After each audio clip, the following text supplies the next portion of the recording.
know, ever since I started uni, right, I've been drinking a lot more tea. And oh, what's that I hear you say? You like my frozen mug? You see, I would say it's my little sister's, but that would be a lie, wouldn't it? Assalamu alaikum, my fellow peeps. The time has finally come. You know, just like when Cinderella was at the ball, the clock hit midnight and all the magic wore off and she found herself in a difficult situation. Similarly, the clocks have gone an hour back and we find ourselves in a difficult situation. Why? Because now our prayers, our salah, especially Zohar, clash with school, uni, work, college, whatever it may be. But as you know how the story goes, boys and girls, Cinderella did manage to live happily ever after. And I'm telling you now, yeah, you can fit in your prayers regardless of school, work, uni, and here are some tips on how you can do that. And trust me when I say this, right? If you manage to fit in your prayers, put in that effort, read your salah, you too, like Cinderella, will live happily ever after in this world and the next, In Shaa Allah. So the overall message I want you guys to take away from this video and some genuine advice I would give to you as a person is, plan your day around your salah. You do that, right? You are going to be absolutely buzzing. You are going to be loving life. But how do you do that? Well, tip number 1, start your day by praying Fajr. I mean, come on, just think about it, right? You wake up in the morning, you're going to go to the bathroom anyway. So while you're there, just do wudu. It's only going to take you 2 minutes longer. And once you do wudu, just pray your Fajr salah. What? It's the shortest one there is. 4 or 5 minutes. So what's that? 7-8 minutes in total. Come on, man. It's not a lot of time to give up. But trust me, the reward is huge. And I know. You probably got some people that are going to be like, bro, man, Fajr's too early. Man needs to sleep. Come on. And I'm just like, calm your life down, fam. You're not Sleeping Beauty, are you? I mean, realistically, right, yeah? Fajr these days, it's till 7:15 anyway. And it's slowly going forward, 7:15. Come on, guys. If you're going to school, you should be awake. What are you doing in bed, sleepyheads, you know? Come on, you need to be awake early. But, okay, realistically, yeah, some people might find it a bit difficult to wake up early. But here, just think about this, yeah? You're losing a little bit of sleep, but there's a hadith. And it states, the true sunnah of Fajr is better than this world and everything in it.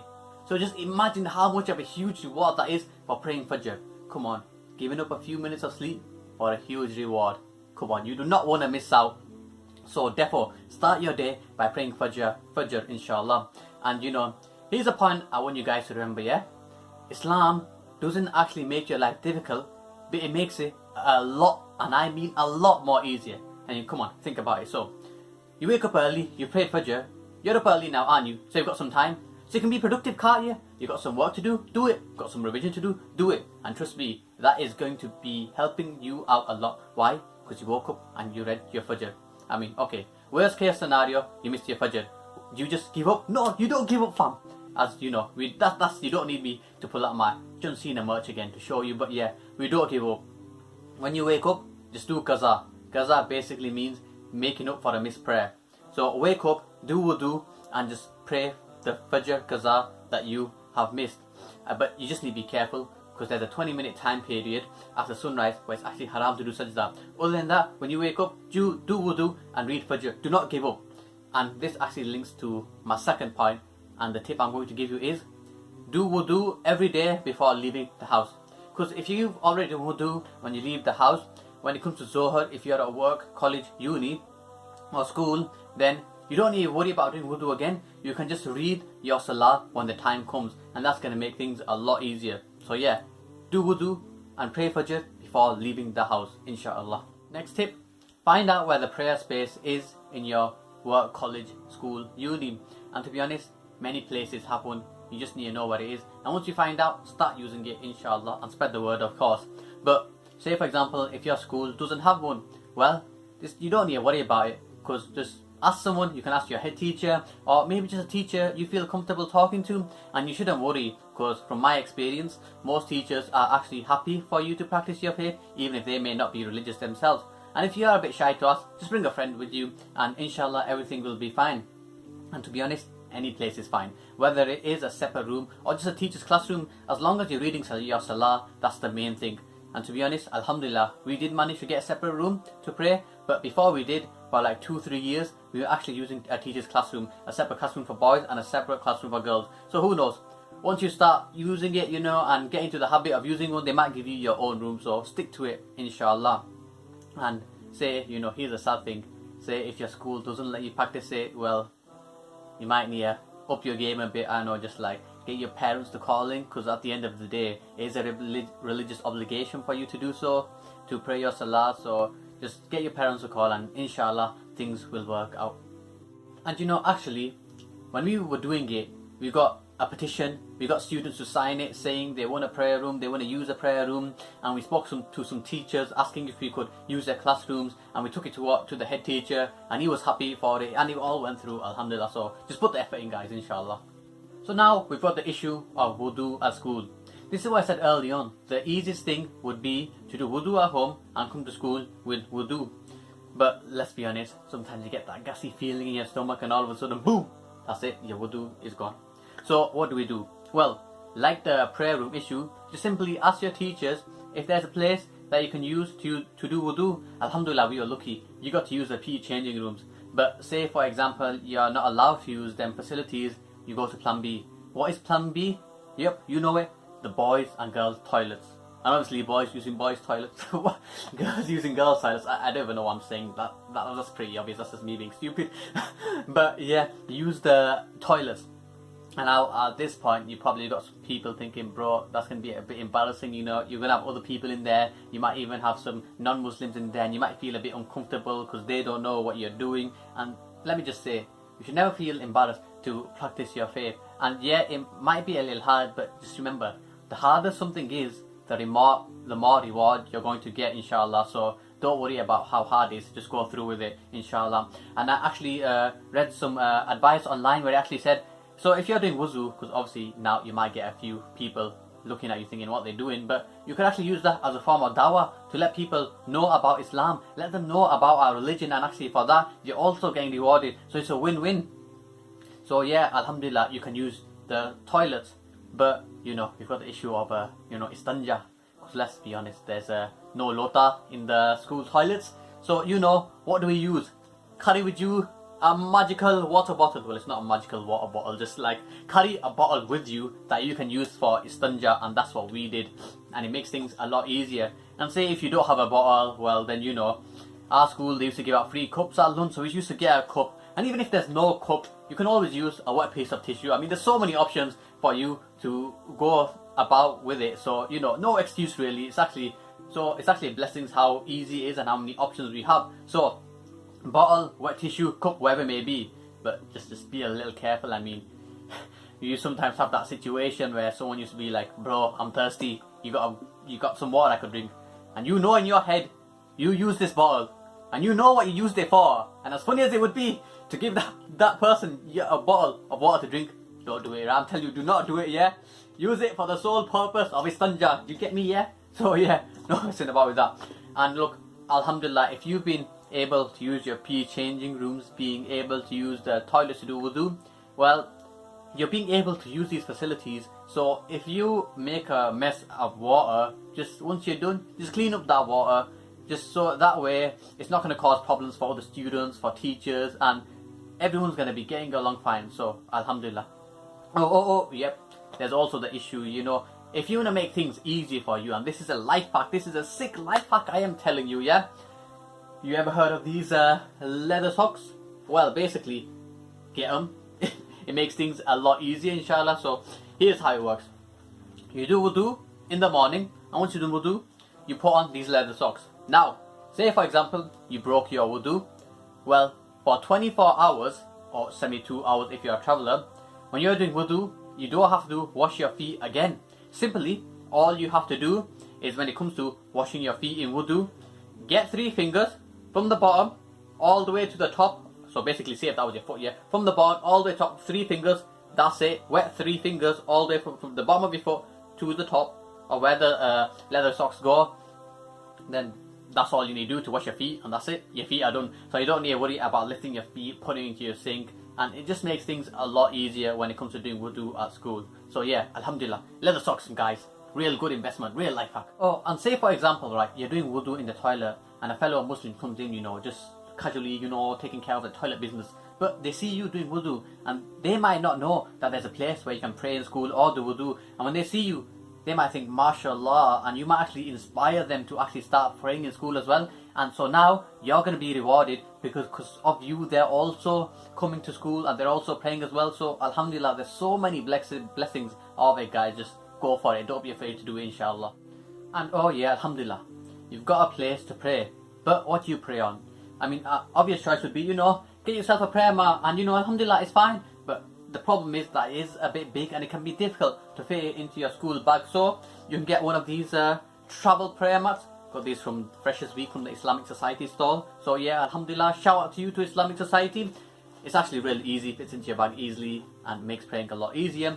But you know what us guys used to do, right? Because Islam is actually really easy, like I've said. You can pray on anything that is clean. So say for example you've got a jacket. If your jacket is clean, just put it down and you can pray on your jacket. Or what we used to do, we used to get like a really big sheet, and we used to keep it in the room that we used to pray. And when it came to time to pray, we just pulled that sheet out, and like so many people could fit onto it. And the same with Dopey's hats. A few people brought in some Dopey's and some hats. We put it in a bag, put it in that room. So when it comes to time to pray, we just pull out the Dopey's, pull out the hats, pull out the chadar, and we all pray together. And Alhamdulillah, it works really well. So yeah, if you easiest thing I would say, just get a big chadar, or anything's fine really to pray on, whatever's easiest for you. And of course, you know, a compass also, because you need to know which way the direction is. Come on, so yeah, make sure you bring a compass with you in it. You know, say for example, right, you get the bus, train, or even car home, and you know in your head, right, you've got an hour left for a certain prayer, and it takes you like 45-50 minutes to get home. But so you're thinking in your head, right, so by the time I get home, I have 10 minutes, I'll pray then, it's fine.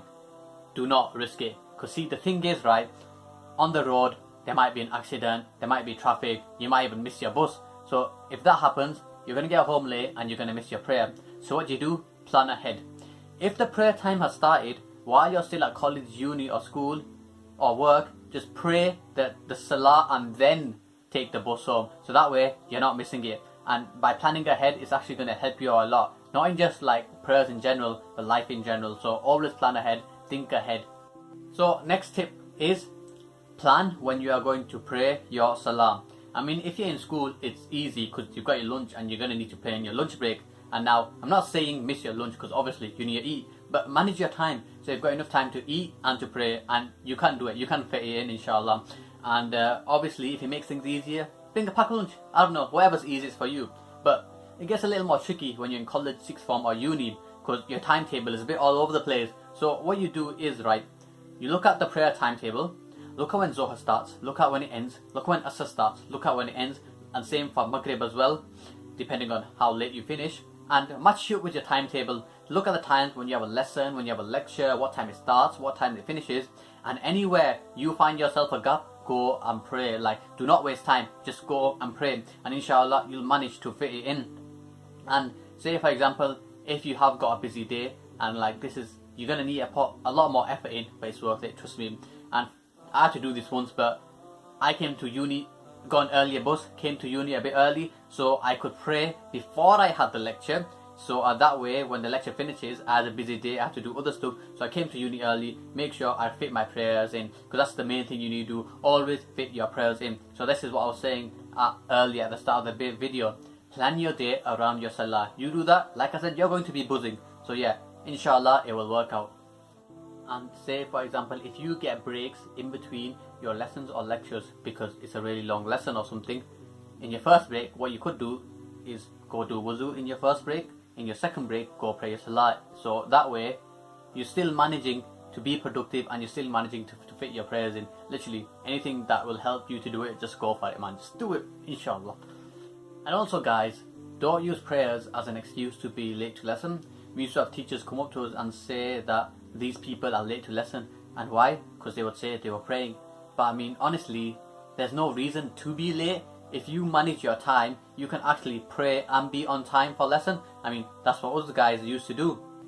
I mean, even when times got peak, like really peak. So say for example, Zohar would start at 12:35, 12:36, and we had coaching at 12:30. That would give us 4 or 5 minutes. So 12:35, as soon as the clock hit 12, we were standing there, we were ready, we were on the prayer mat And as soon as time started, Allahu Akbar, we read our 4 farz and we prayed our salah. I mean, even if it's just 4 farz, it's better to read 4 farz than your whole namaz if it means that you don't miss it. So just read your 4 farz if that's all you can do, and you'll be on time for a lesson. Trust me. I mean, there was this one time because something like got in the way where I was actually late, and this is because of a genuine reason.